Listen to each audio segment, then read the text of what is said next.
லோக்சபா தேர்தல் கூட்டணி, உட்கட்சி தேர்தல் உள்ளிட்ட முக்கிய முடிவுகளை எடுக்கும் விதமாக பிப்ரவரி 15, 16 தேதிகளில் திருச்சியில் மாநில மாநாடு நடக்கும் என்று திமுக தலைவர் கருணாநிதி அறிவித்துள்ளார். திமுக பொதுச் செயலாளர் அன்பழகனின் 92வது பிறந்த நாள் விழா பொதுக்கூட்டம் சென்னை தங்கசாலையில் வியாழக்கிழமையன்று இரவு நடந்தது. திமுக பொருளாளர் ஸ்டாலின், முன்னாள் அமைச்சர்கள் துரைமுருகன், ரகுமான்கான் உள்ளிட்டோர் வாழ்த்துரை வழங்கினர். இக்கூட்டத்தில் பேசிய திமுக தலைவர் கருணாநிதி, திமுக பொதுக்குழு தனக்கும் அன்பழகனுக்கும் வழங்கிய அதிகாரத்தை துஷ்பிரயோகம் செய்ய மாட்டோம் என்றும், பிப்ரவரி மாதம் 15, 16 தேதிகளில் திருச்சியில் நடக்கும் திமுக மாநில மாநாட்டில் முக்கிய முடிவுகள் அறிவிக்கப்படும் என்றும் பேசினார். இவைகளை பற்றியெல்லாம் பொதுக்குழுவிலே தீவிரமாக சிந்தித்து முடிவை எடுக்கின்ற பொறுப்பை நானும் பொதுச் செயலாளரும் ஏற்றுக்கொண்டிருக்கின்றோம்.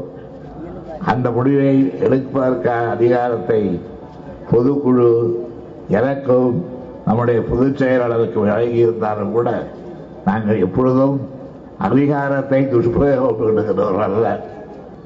வருகிற பிப்ரவரி மாதம் 15, 16 தேதிகளில் திருச்சியில் மாநாட்டை நடத்துவது என்று தீர்மானித்திருக்கின்றோம்.